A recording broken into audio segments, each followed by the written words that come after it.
Shekhar society में सुबह 8 बजे से ही वहां रहने वाले लोग ट्रक्स में अपना सामान भरकर सोसाइटी छोड़कर जा रहे थे। भूत के डर से सोसाइटी छोड़कर जाने वालों में सबसे ज्यादा वो लोग थे जो रेंट पर रह रहे थे। उनके लिए यह सोसाइटी खाली करना बहुत आसान था। जिन्होंने शेखर सोसाइटी का फ्लैट खरीदा हुआ था वो उदास आंखों से किराएदारों को जाता हुआ देख रहे थे। सौंदर्या अपने फादर के ऑफिस के बाहर खड़ी थी। उसकी आंखें देखकर लगता था कि वो रो रो कर सूख चुकी हैं। पूरा ऑफिस बर्बाद हो चुका था। सौंदर्या ने कल ही अपने फादर का अंतिम संस्कार किया था। उनकी चिता बुझी भी नहीं थी कि ऑफिस में आग लग गई। सौंदर्या के सामने जला हुआ ऑफिस था और वो पीछे मुड़कर देखती थी तो उसे सोसाइटी छोड़कर जाते हुए लोग दिखाई देते थे। सौंदर्या को अकेला खड़ा देख जॉइंट सेक्रेटरी मिलिंद आप्टे भी उसके पास पहुंच गया। मैडम, जो हुआ बहुत गलत हुआ, लेकिन मैं आपको प्रॉमिस करता हूं कि इसके पीछे जो कोई भी है वो पकड़ा जाएगा। उसको छोड़ेंगे नहीं हम लोग। क्या फायदा इस सब का मिलिंद? जिसको जाना था चला गया, जिसे जाना है वो जा ही रहा है। आग तो लग चुकी है मिलिंद, सब तो जल चुका है। अब क्या राख छानोगे तुम? किसे पकड़ोगे? You can't hold ashes in your hand Milind. Sorry to say madam, पर आप उन 50 लोगों को भूल रही हैं जो यहाँ काम करते हैं, जिनका परिवार इस सोसाइटी की वजह से चल रहा है। यहाँ रहने वाले हजारों लोग जो घर खरीद चुके हैं, जो ऐसे मुंह उठाकर भाग नहीं सकते। And you are missing the point madam. I know we can't bring the dad back, but we can save those who are still alive. तभी मिलिंद ने देखा कि एक मोटा सा आदमी कुछ दूर खड़ा उन्हीं दोनों को देख रहा था। इसकी आंखों में एक दहशत थी। ये दिन के उजाले में भी ऐसे घबरा रहा था जैसे रात के अंधेरे में कोई भूत देख लिया हो। इसके सिर पर चोट थी। उस चोट पर सफेद पट्टी बंधी हुई थी। मिलिंद चिल्लाया, हेलो, हाँ आप? क्या हुआ आपको? सौंदर्या ने भी उस आदमी की तरफ देखा। वो आदमी हिचकिचाते डरते पास आया। वो आदमी महेश अग्रवाल था। मैं कुछ बताना चाहता हूं। क्या बताना चाहते हैं आप? बेहिचक बिंदास बोलो। सौंदर्या भी उसी का चेहरा देख रही थी।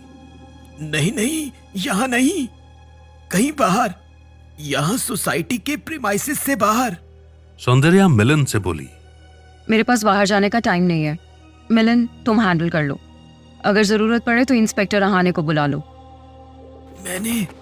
मैंने उस रात सब कुछ देखा था। किस रात?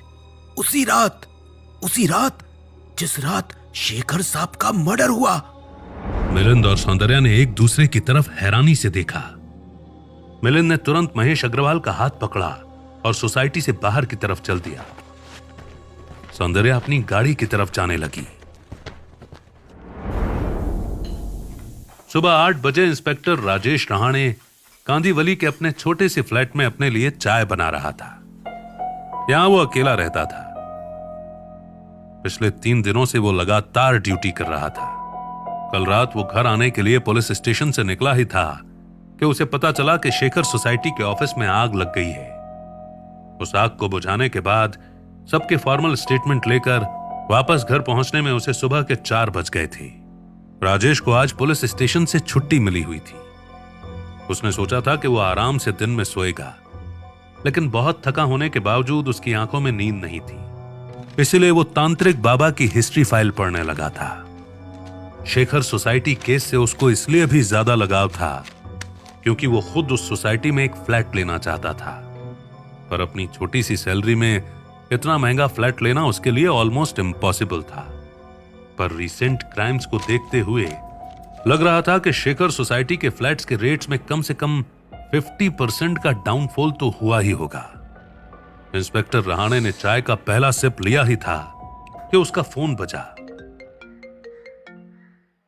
मोबाइल स्क्रीन पर सौंदर्या का नाम फ्लैश हो रहा था। रहाणे के चेहरे पर एक स्माइल आई। इंस्पेक्टर, आप जल्दी से बांद्रा फोर्ट पहुंचो, इट्स अर्जेंट। पर मैडम, हुआ क्या? किसी ने लफड़ा किया क्या? Inspector please don't waste time on questions, just come. हम भी बस पहुंचने ही वाले हैं। हम? कौन हम? और क्वेश्चन कैसे नहीं पूछो मैडम? ऐसे इमीडिएटली, वो भी बिना केस बताए तो कभी कमिश्नर साहब भी नहीं बुलाते। ऊपर से मैडम, मैं कांदीवली हूं, इधर से बांद्रा फोर्ट पहुंचने में थोड़ा टाइम लगेगा ना। आप कम से कम ये तो बताओ, कौन कौन है आपके साथ? मेरे साथ मिलिंद आप्टे हैं, जिनसे आप मिल चुके हैं, और मेरे साथ एक आई विटनेस है जिसने पापा का मर्डर होते हुए देखा है। अब आप डिसाइड कर लो आपको आने में कितना टाइम लगेगा।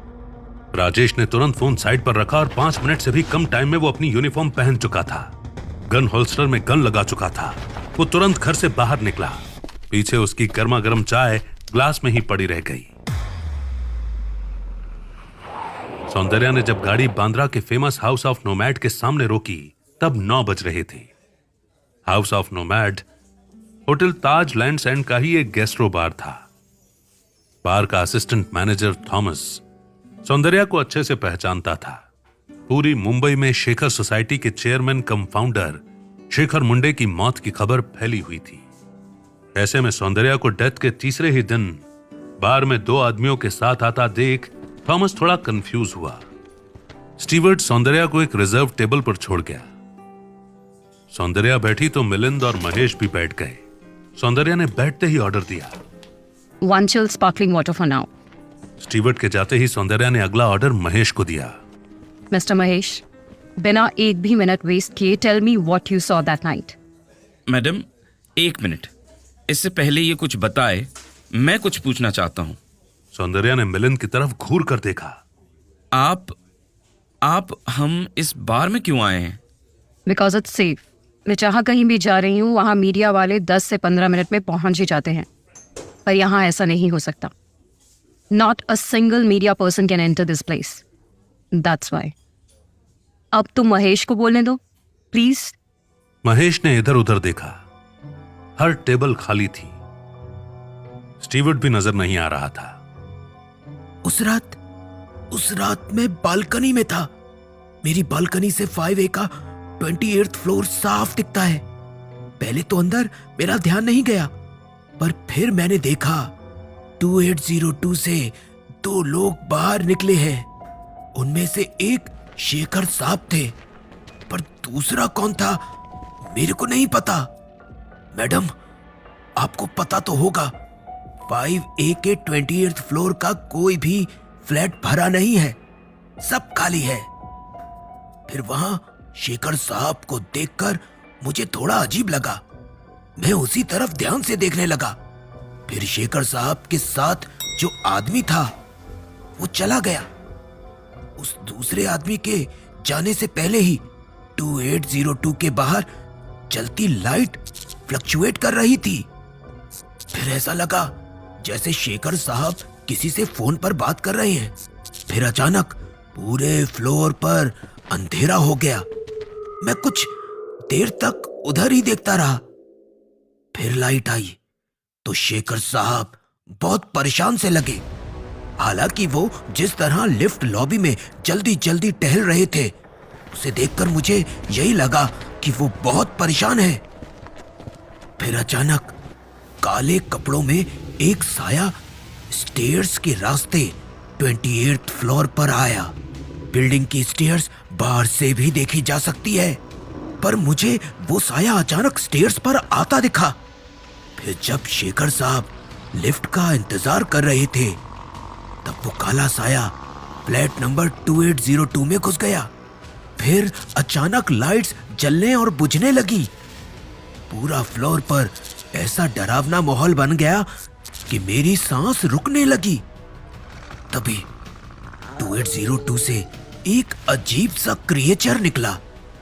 उसे देखकर पहली नजर में तो लगा कोई बहुत बड़ा भेड़िया है, या कोई खतरनाक जंगली भालू, या कोई राक्षस।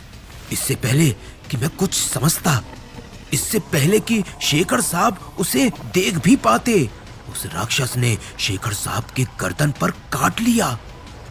खून का एक फव्वारा छूटा। शेखर साहब के हाथ से फोन भी निकल गया। उस राक्षस ने साहब को जगह जगह से खाना शुरू कर दिया। बस वही मैं बेहोश हो गया और मेरा सर एक गमले से टकरा गया। महेश जब चुप हुआ तो उसने देखा कि सौंदर्या की आंखों में आंसू थे। मिलिंद ने हौले से सौंदर्या के हाथ पर अपना हाथ रखकर उसे तसल्ली दी। सौंदर्या ने उसकी तरफ देखा। उसी टाइम वहां पर पसीना पसीना हुआ इंस्पेक्टर रहाणे पहुंचा। सौंदर्या ने तुरंत अपना हाथ मिलिंद के हाथ से अलग किया और टाइम देखा। 10 बजने में 5 मिनट बाकी थे। मैं थोड़ा लेट हो गया, जबकि हर ट्रैफिक सिग्नल जंप करता आया मैं इधर। 1 मिनट, मिस्टर आप्टे, मैडम रो क्यों रही है? मिलिंद आप्टे ने इंस्पेक्टर रहाणे को शॉर्ट में वो सारी कहानी सुनाई जो महेश अग्रवाल ने अभी सुनाई थी। मिस्टर अग्रवाल, आपको ये सब कुछ पुलिस स्टेशन चलकर भी बोलना पड़ेगा। नहीं साहब, बिल्कुल नहीं। मैं कोई बयान नहीं दे सकता। मुझे जिंदा रहना है।